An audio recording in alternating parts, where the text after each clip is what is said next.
Kita akan segera belajar firman Tuhan.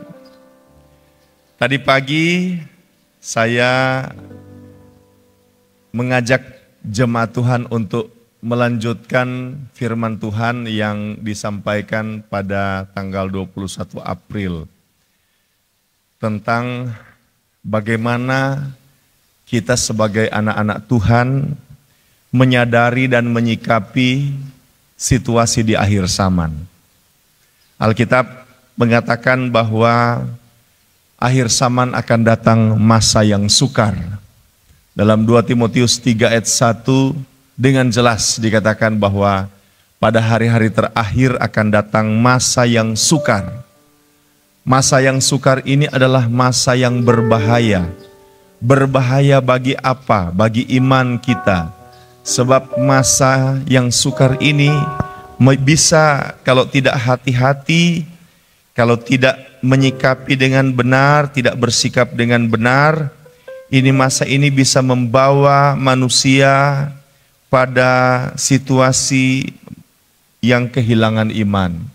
Sebab di masa ini saudara-saudara akan terjadi, saya katakan sejak tanggal 21 April, 5K, yaitu kesulitan, kemajuan, kenikmatan, kedurhakaan, dan kesesatan. Ini keadaan yang terjadi di akhir zaman yang bisa menjadi penyebab kita kehilangan iman. Bisa menjadi penyebab sehingga kita meninggalkan Tuhan. Oleh karena itu kita perlu menyikapi situasi di akhir zaman ini dengan benar. Sikap yang pertama yaitu kita harus mengandalkan Tuhan. Kita tidak boleh mengandalkan kemampuan kita. Kita tidak boleh mengandalkan kehebatan kita, pengalaman kita. Oh, karena kita sudah lama jadi anak Tuhan. Oh, karena kita ini punya jabatan dalam pelayanan. Oh, karena kita ini punya pengetahuan firman, pengetahuan teologi. Kita tidak boleh mengandalkan semua kapasitas yang kita miliki. Kita betul-betul harus mengandalkan Tuhan.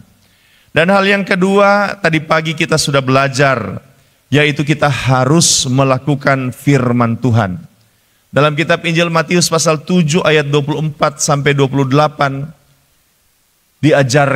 disampaikan tentang dua jenis manusia. Ada yang mendengar firman dan ada yang melakukan firman. Ada yang cuma sampai di mendengar saja.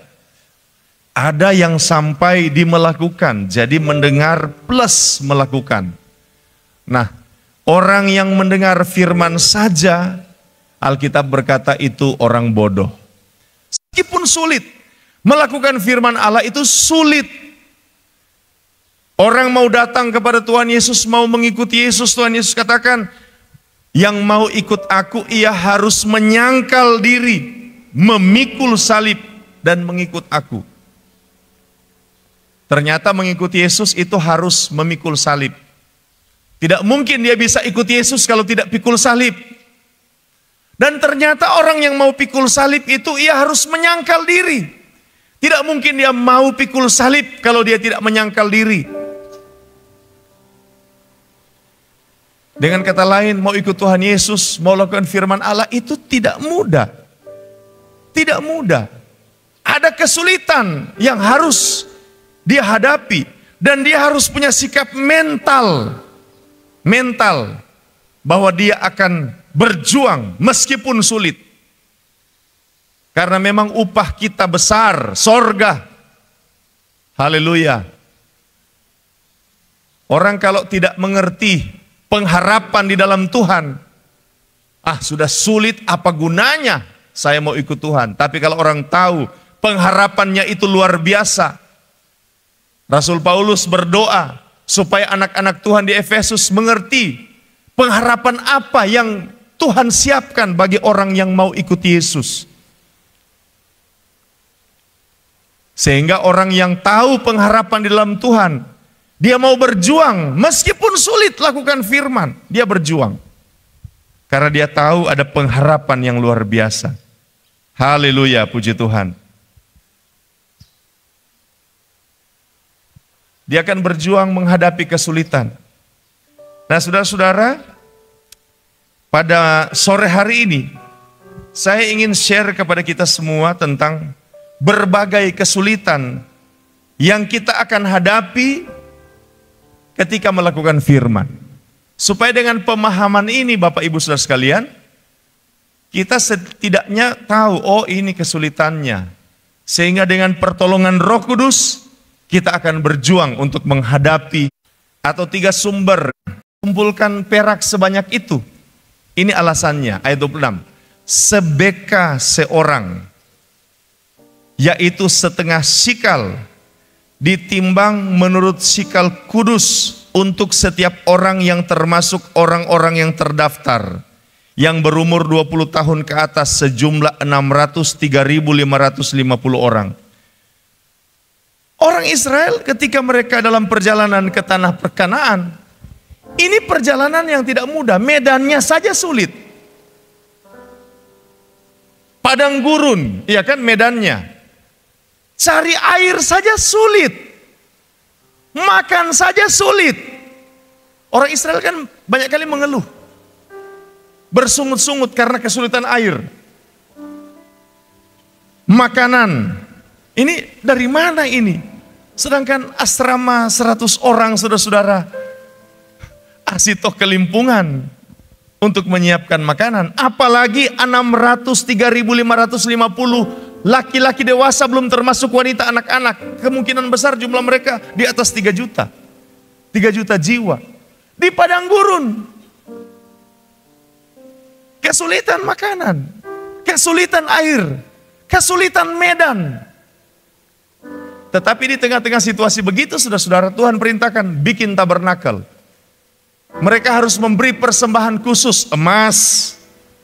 Mereka harus memberi persembahan khusus ini dan itu. Dan kemudian ada persembahan wajib. Persembahan wajib itu apa? Semua orang Israel, laki-laki, berumur 20 tahun ke atas dapat jatah sebeka seorang. Sikal kudus, setengah sikal, kasih perak. Sekitar 5,6, 5,7 gram saudara-saudara, kasih perak. Sehingga terkumpul ini. Saudara-saudara, sedangkan kita saja di situasi normal ini bikin gereja tidak mudah. Orang Israel seperti ini, sulit. Tapi Bapak Ibu Saudara sekalian, saya mau sampaikan. Melakukan firman Allah sulit tetapi menguntungkan.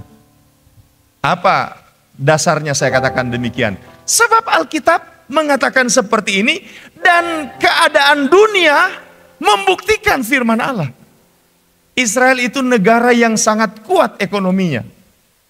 Sangat kuat. Pendapatan per kapita masyarakat Israel itu luar biasa, saudara-saudara. Indonesia kalah jauh. Israel itu, saudara-saudara, tidak ada sumber daya minyak. Kalah sumber daya alam dengan negara-negara Arab. Tetapi mereka kaya sekali. Mengapa bisa seperti itu? Itu karena Tuhan memberkati mereka. Haleluya, haleluya. Haleluya, haleluya. Karena Tuhan berkati. Orang yang lakukan firman sulit tetapi diberkati. Orang yang tidak lakukan firman, dia mungkin akan senang tetapi tidak diberkati. Itu Alkitab ajar. Alkitab bilang itu seperti pundi-pundi berlobang. Masuk banyak, tetapi lobang sana sini. Saudara, kalau kita masukkan uang di kantong yang berlobang, masuk 50.000, lobang. Masuk 100.000, lobang. Berapa banyak pun masuk, kita masukin, tetap lobang. Dia tertawa karena saya sudah ngelogat, saudara.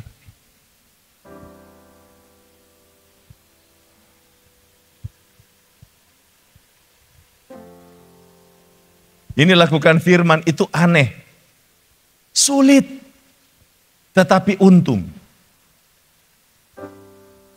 Haleluya. Haleluya. Sulit tapi untung. Ketika GPD DTC masih awal-awal, saya dan Pastor Dev, orang dua mulai kuliah di Unima. Supaya hemat, orang dua pergi satu oto. Jadi saya bawa oto, beliau di samping. Maksudnya kita pe oto, mar beliau yang setir. Bagus Edu. Orang dua bawa cerita tentang kehidupan anak Tuhan. Kehidupan orang percaya. Kehidupan orang Pantekosta. Kemudian dia bersaksi. Boleh berdeh sedikit kesaksian. Dia bersaksi bagaimana keadaan keluarga di Poigar. Mamanya guru, papa pengusaha, mereka bekerja luar biasa, kerja keras papa mama. Tapi kemudian rumah mereka terbakar, begitu ya Bro Dev? Rumah terbakar. Beliau masih umur berapa itu? Saya lupa kopi. Masih kecil ya Bro Dev? Rumah terbakar. Tapi ada satu kesaksian bahwa Tuhan tidak pernah tinggalkan. Tuhan berkati. Mengapa? Setia. Setia ibadah, setia mengembalikan milik Tuhan.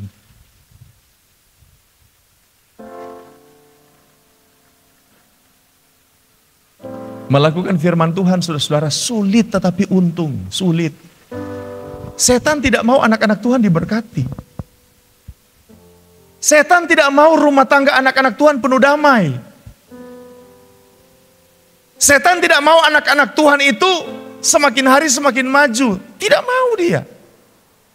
Dan setan tahu kunci supaya anak-anak Tuhan gagal dalam segala aspek kehidupan adalah kalau anak-anak Tuhan tidak lakukan firman, maka sudah pasti gagal. Pasti. Dia tidak masalah ketika orang percaya itu dengar firman. Tetapi iblis akan sangat memperhatikan bila anak-anak Tuhan itu melakukan firman. Ini menjadi targetnya. Sehingga kalau ada anak-anak Tuhan bilang begini, "Kiapa Kang? Setelah mau bikin firman, susah." Memang. Kalau kita tidak melakukan firman, setan biasa-biasa saja. Dia tidak akan mempersulit kita. Tapi justru ketika ada niat untuk melakukan firman, niat mau taat, niat mau setia, di situ akan muncul segala macam tantangan, segala macam kesulitan. Muncul. Ada 3 cara iblis membuat orang sulit lakukan firman. Yang pertama, dia akan menukar. Ini menukar, saudara. Setan berusaha untuk mencuri. Yohanes pasal 10 ayat 10. Coba kita lihat ayat itu dulu. Yohanes pasal 10 ayat 10.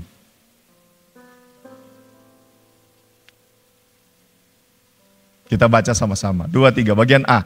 Pencuri datang hanya untuk mencuri dan membunuh dan membinasakan. Nah ini. Setan berusaha mencuri, membunuh, membinasakan. Caranya apa, saudara? Ini saya pakai istilah menukar. Menukar. Dia tidak mau anak-anak Tuhan melakukan firman. Misalnya beribadah. Setan akan, saya banyak kali pakai ilustrasi begini, sapa anak-anak Tuhan yang waktu mau datang ibadah kong setan dola di muka pintu. Nggak ada. Setan sembunyikan handuk waktu mandi. Yang nggak ada. Setan sembunyikan selop atau sepatu. Supaya waktu mau datang ibadah, sepatu hilang setengah. Anjing iyo. Orang ada anjing. Lengkali mana tuh sepatu satu, anjing so bawa lari. Mungkin ada rencana dia mau pakai itu for masuk gereja. Yang setan lakukan adalah apa? Menukar. Waktu ibadah, dia menggantikan, dia mengiming-imingkan dengan apa? Dengan hal lain, aktivitas lain yang bisa kita lakukan. Supaya waktu ibadah itu tertukar. Pakai ini, oh ini Jo.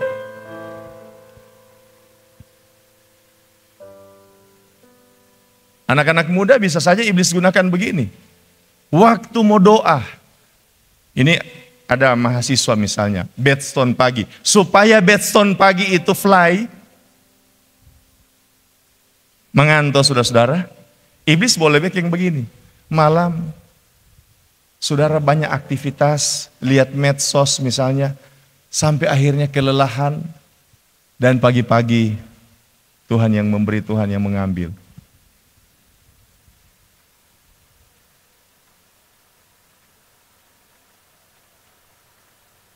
Dia akan mempropagandakan bahwa miliknya jauh lebih indah, lebih menarik, lebih bermanfaat, lebih baik daripada taat pada firman.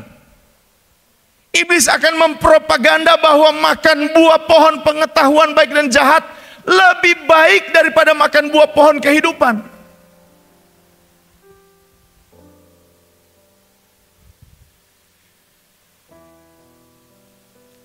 Rekreasi di hari Minggu tanpa ibadah lebih baik daripada ibadah.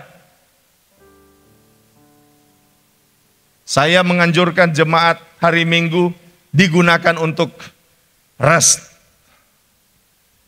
refreshing. Tetapi Matius 6 ayat 33 jangan lupa. Carilah dahulu kerajaan Allah serta kebenarannya, maka semuanya akan ditambahkan kepadamu. Memang Alkitab ajar ada namanya hari perhentian. Orang kalau tidak hari perhentian, tidak ada hari perhentian, itu yang gampang asam lambung. Karena tidak ada hari perhentian. Dan saudara-saudara, iblis bikin begini saudara-saudara. Ini handphone. Saya gunakan ini untuk keperluan pelayanan. Banyak sekali manfaatnya ini handphone. Ini smartphone. Catatannya sudah di sini, belajar Alkitabnya sudah di sini. Ini penting. Tapi iblis bisa gunakan ini, saudara-saudara. Kita lelah kerja, misalnya anak mahasiswa, belajar, bikin tugas. Belajar, bikin tugas. Tugasnya pun pakai smartphone, bikin PowerPoint smartphone, bikin video di smartphone. Cari sumber, misalnya ini konteks mahasiswa. Oh belajar, sudah akhirnya, puji Tuhan selesai tugas. Apa yang dilakukan? Santai dulu. Buka medsos, main game online, main game di handphone. Saudara tahu? Yang saudara pikir itu santai, sebenarnya tidak santai. Sebab ketika kita ambil keputusan untuk santai lewat handphone, sementara saudara lihat handphone, pikiran saudara sementara jalan. Berpikir. Tetapi ini berpikir yang senang sehingga saudara rasa saudara istirahat. Tetapi sebenarnya tidak istirahat. Saudara ingat masih waktu COVID?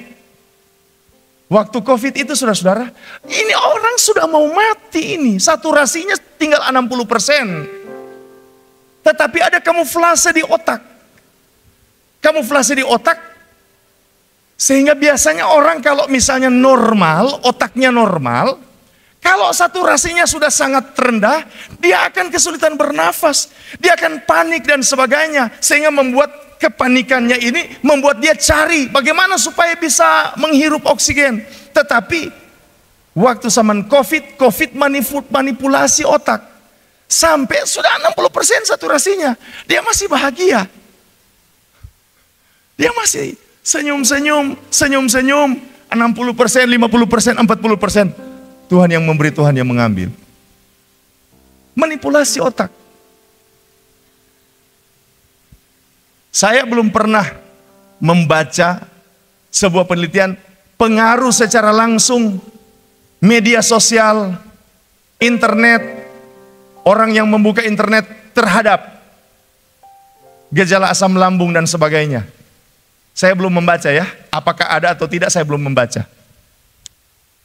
Tetapi saya berasumsi ada hubungan ini.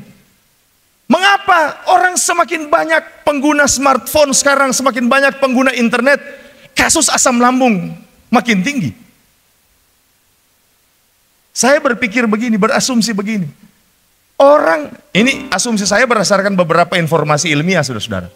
Orang baca, orang lihat medsos, orang main game, sebenarnya dia berpikir dia istirahat, tidak istirahat dia. Justru dia sementara berpikir, justru otaknya sementara. Dan saudara tahu, makanan yang orang makan saudara-saudara, itu paling banyak itu dialokasikan untuk otak. Karena itu orang gila, minta maaf ya, orang gila jarang gode. Mengapa? Karena dia berpikir terus, sementara duduk berpikir.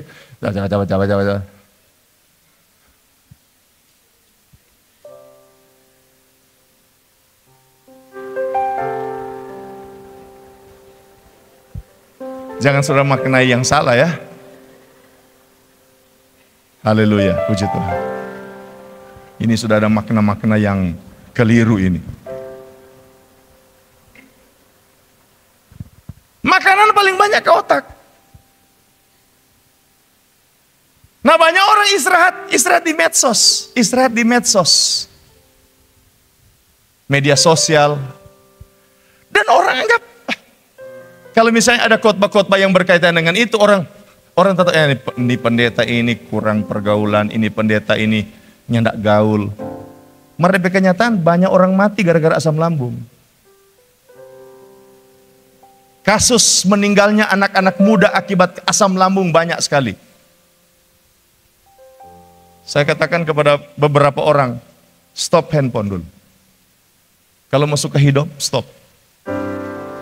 Kalau mau suka Tuhan mau pakai, stop.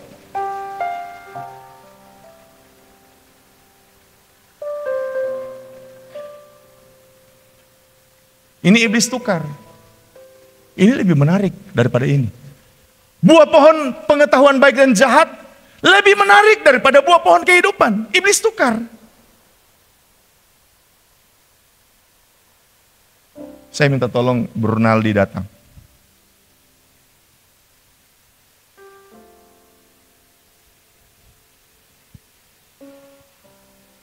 Pegang 2 mic.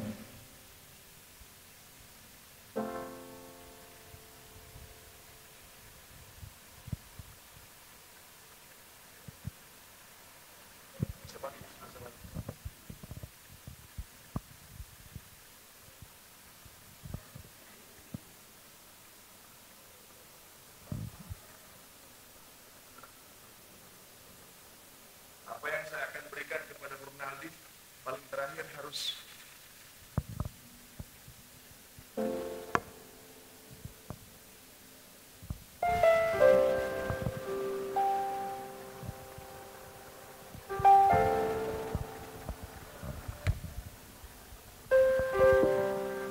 udah toh?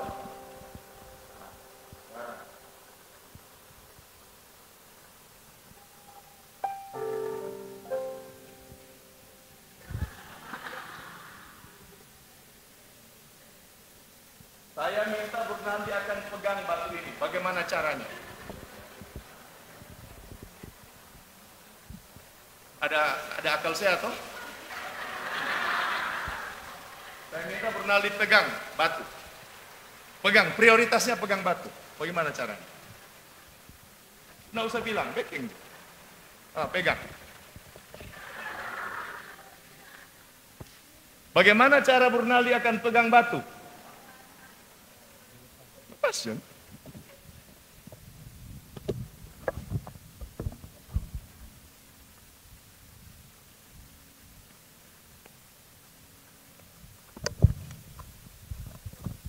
Ini skenario yang hampir gagal, saudara. Bagaimana supaya dia pegang batu? Dia harus lepaskan ini mic. Siapa bernilai, mic atau batu? Mana lebih bernilai, mic, mikrofon atau batu? Dia bilang batu. Hampir gagal juga ini skenario. Untung jemaat paham. Oke, silakan Bernaldi lepaskan batu itu. Kita beri aplaus untuk Bernaldi.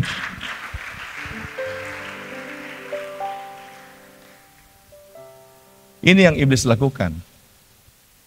Dia mau kasih batu, misalnya. Bernaldi sementara pegang mikrofon. Bukan berarti saya iblis, terus. Bagaimana supaya dia bisa, ini batu bagus.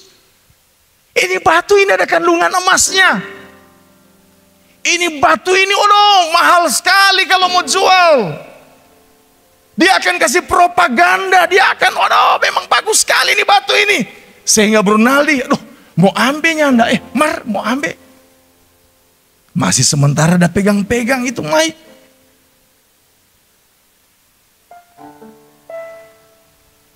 Ibrani pasal 10 ayat 35. Ibrani pasal 10 ayat 35. Sebab itu janganlah kamu melepaskan kepercayaanmu, karena besar upah yang menantinya. Melakukan firman ada banyak besar upahnya. Ibadah itu mengandung janji, baik untuk kehidupan masa kini maupun untuk kehidupan kekal. Latihan badani terbatas gunanya, tetapi ibadah mengandung janji.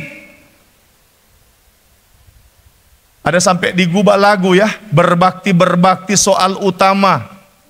Tuhan memberkati rotimu dan airmu, penyakit dilalukan. Kita semua tahu akan hal itu. Nah, bagaimana caranya supaya iblis membuat kita tidak lakukan firman? Kita lepaskan kepercayaan kita, kita lepaskan iman kita, kita lepaskan kesetiaan, ketaatan kita pada firman. Iblis akan goda kita dengan hal yang lain yang akan menjadi pegangan kita.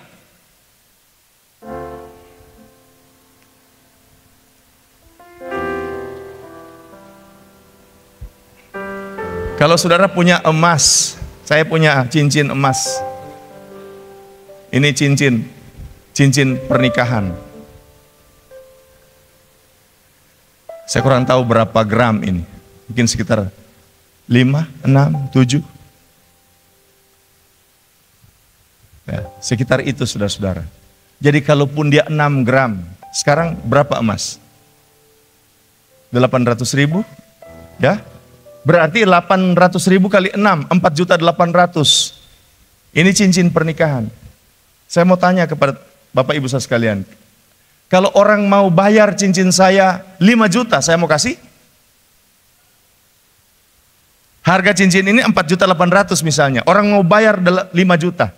Brur, kita jual berupa cincin. Bagus tuh berupa cincin itu. 5 juta. Sekarang kita tidak perlu doi, dia mau bayar 5 juta. Cincin kawin ini boleh. Dia tambah 10 juta jorang. 10 juta, 2 kali lipat.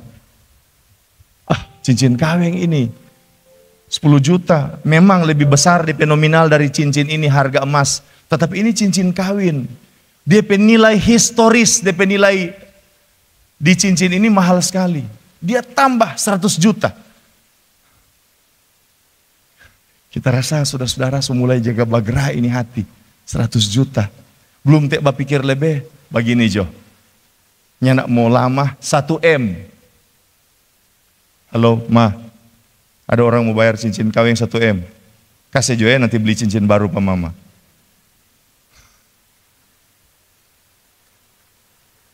Setan tidak akan pernah menukar iman dengan hal yang biasa. Dia tahu saudara-saudara, itu iman itu luar biasa. Dia tahu itu iman itu mahal. Dia tahu kesetiaan patuhan itu mahal. Ketaatan melakukan firman itu mahal. Dia tahu itu mahal, mahal sekali. Dan dia akan tukar dengan apa yang sangat menarik, sangat indah. Sehingga kita bisa goncang iman. Serupa bagus ini. Haleluya, haleluya. Dia tukar. Yang kedua, saudara-saudara, dia tipu. Dia tipu, saudara-saudara. Dalam cerita ketika Hawa ditipu, disesatkan oleh iblis, iblis memberi alasan yang sangat masuk akal. Kejadian pasal 3 ayat 1 sampai 5. Iblis memberikan alasan yang sangat masuk akal, sehingga Hawa makan itu buah pohon pengetahuan baik dan jahat. Saudara-saudara, iblis itu akan mempersulit kita melakukan firman Allah, dan dia mainnya di otak. Haleluya. Haleluya, pelayan-pelayan.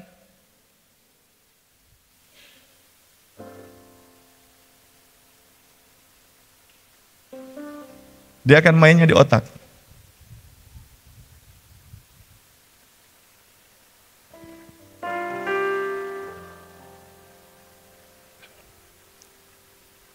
Iblis bilang begini, "Nyana mau mati." Bayangkan, Tuhan yang bilang. Saya banyak kali sampaikan begini, kalau ada orang tidak percaya pendeta, pendeta jangan baper. Pelayan-pelayan khotbah, ada umat Tuhan yang tidak percaya, jangan baper. Kenapa? Sedangkan Tuhan jemaat cuma satu waktu itu, satu keluarga, Adam dan Hawa.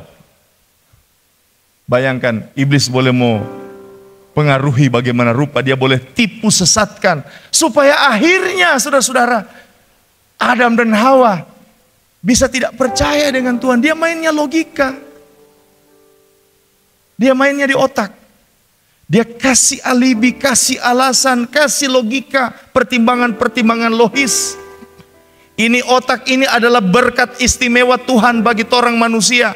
Tetapi iblis gunakan itu untuk apa? Untuk membangun ketidakpercayaan kita terhadap Tuhan. Membangun ketidakpercayaan kita terhadap firman Tuhan. Dia bangun berbagai asumsi, pemikiran-pemikiran supaya apa? Oh, lakukan firman Allah itu rugi. Lakukan firman Allah itu tidak untung. Lakukan firman Allah, masa begitu? Oh, ya enggak. Elia bilang begini kepada janda di Sarfat, "Tante minta air oras." Waktu itu kelaparan, belum turun hujan. Itu ibu ambil air karena mungkin air agak lebih. Sementara di perjalanan Elia bilang, "Ibu, bikin akang roti." Itu ibu bilang begini, "Nabi, hanya ada segenggam tepung." Ini kan logika ini Bapak Ibu Saudara sekalian. Di STRMK saya Tuhan izinkan mengajar logika. Ini logika. Masa rekan ibu janda ini memang kalau orang sekarang, ini Elia ini memang nggak berpikir panjang dia no. Masa rekan cuma, aduh. Tapi sebenarnya Elia bertindak itu, kalau Elia pangmalawang Tuhan, dia ada di Sungai Kerit. Dan Tuhan bilang begini, "Elia, itu kuala somo kering. Jadi ngana pergi di Sarfat. Di sana ada ibu janda yang akan pelihara ngana." Sebenarnya Elia yang akan pertama bilang, "Tuhan, masa kok ibu janda?" Sedangkan dia mau urus dia diri susah. Kok mau urus pak kita? Sedangkan mungkin dia punya persediaan cuma cukup for dia. Sedangkan Raja Ahab, Alkitab bilang pada waktu itu harus panggil dia punya pegawai namanya Obaja dan mencari rumput untuk ternaknya di seluruh Israel. Artinya harus turun langsung. Ini raja, apalagi ini ibu janda. Karena itu memang saudara-saudara, kalau ingin lakukan firman, kita harus serahkan logika kita kepada Tuhan. Serahkan. Akal kita memang harus disalibkan.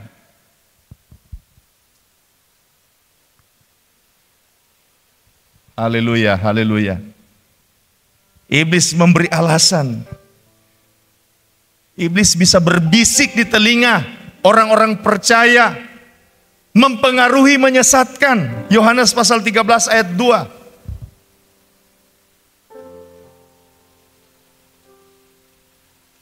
Yohanes pasal 13 ayat 2.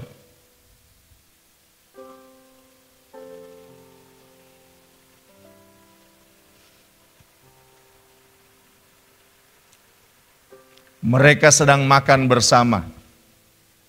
Dan iblis telah membisikkan rencana dalam hati Yudas Iskariot, anak Simon, untuk mengkhianati dia.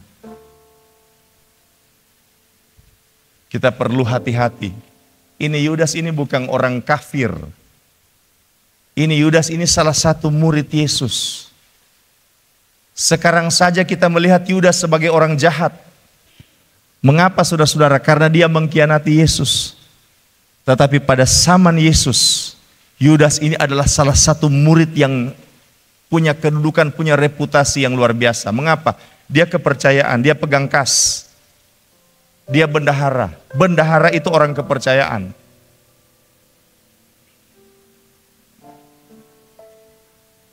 Artinya apa? Artinya tidak ada di antara kita yang bebas dipengaruhi, disesatkan oleh iblis. Tidak boleh ada di antara kita, apakah saya pendeta, ibu gembala, tim pastoral, yang merasa, oh kita kok kalau iblis dalam nama Yesus. Kita harus selalu hati-hati. Kita harus selalu waspada.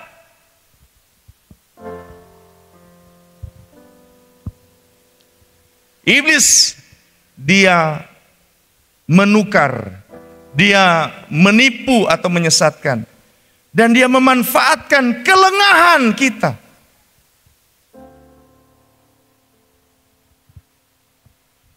Kelengahan. Lagi tidak waspada. Lagi tidak hati-hati.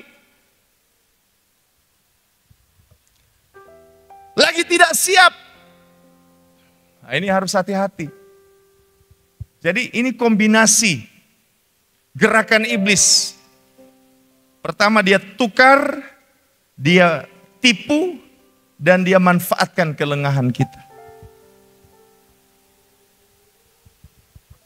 Kapan kita lengah?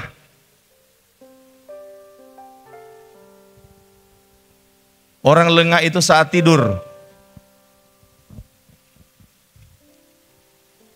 Saul mengejar Daud. Saul kejar Daud. Daud ketakutan. Daud bersembunyi di dalam goa. Saul rasa ke belakang. Dia masuk dalam goa. Karena kurang tahu ini mau BAB atau BAK. Dan sementara dia ke belakang, Daud potong punca atau ujung jubah dari Saul. Mengapa bisa dipotong? Daud bisa berhasil potong, mengambil jubah dari Saul. Mengapa? Karena Saul sementara lengah. Situasi kedua, Saul kejar Daud. Malam akhirnya tidur ini Saul. Daud dengan Abisai sepupunya, ponakannya. Sementara tidur itu Saul, Daud ambil Saul punya tombak. Mengapa bisa ambil tombak? Karena sementara tidur. Karena itu iblis tidak akan pernah berhasil kalau kita sementara sadar. Kalau kita sementara berjaga-jaga, kalau kita sementara waspada, kalau kita sementara awas, dia tidak akan pernah berhasil. Tapi kalau kita tidak sementara waspada, oh bahaya. Itu adalah kesempatan terbaik bagi iblis untuk melaksanakan aksinya. Dia berusaha mempersulit kita. Menukar, menipu, memanfaatkan kelengahan kita. Dia pengaruhi kita sedemikian rupa. Sehingga akhirnya kita tidak lakukan firman. Akhirnya kita tidak setia. Akhirnya kita menukar iman kita. Tetapi anak-anak Tuhan yang bijak. Anak-anak Tuhan yang bijak meskipun sulit. Kita ambil keputusan, kita ambil komitmen, Tuhan saya mau lakukan firman. Meskipun sulit, saya mau mengampuni Tuhan. Meskipun sulit, saya mau setia Tuhan. Meskipun sulit, saya mau berkorban, saya mau melayani Tuhan. Saya mau beribadah kepada Tuhan meskipun sulit. Dan kita siap dengan kesulitan, siap dengan kesulitan. Tetapi Allah tidak akan pernah membiarkan anak-anak Tuhan yang berjuang untuk melakukan firman, berjuang sendiri.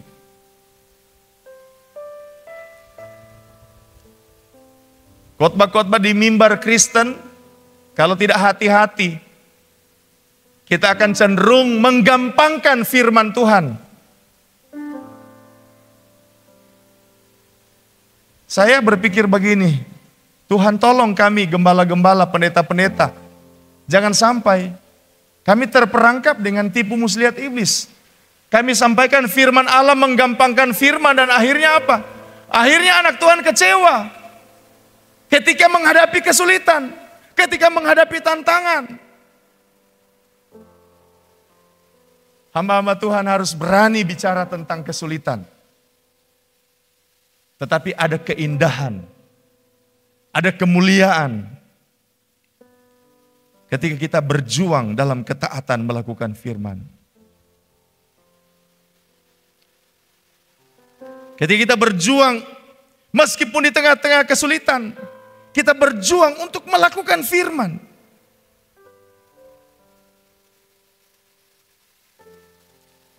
Ada kemuliaan, ada berkat di sana.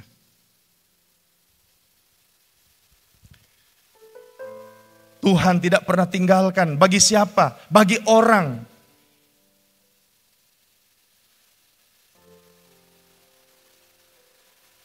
yang mau berjuang di tengah-tengah kesulitan untuk melakukan firman. Ada orang tidak lakukan firman, nanti sulit, nanti akhirnya bermasalah seperti anak bungsu. Baru dia Tuhan tolong. Tuhan tolong bagi orang yang mau utamakan Tuhan. Tuhan tolong bagi orang yang ambil keputusan untuk memprioritaskan Tuhan. Tuhan tolong bagi orang yang mau berseru kepada Tuhan. Haleluya. Haleluya. Haleluya.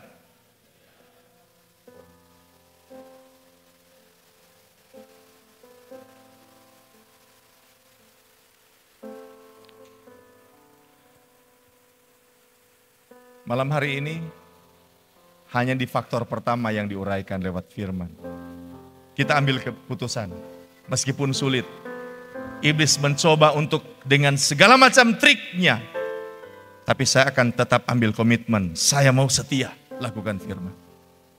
Dan saya yakin berkat-berkat Tuhan, jaminan Tuhan, penyertaan Tuhan, Tuhan nyatakan dalam hidup kita. Amin.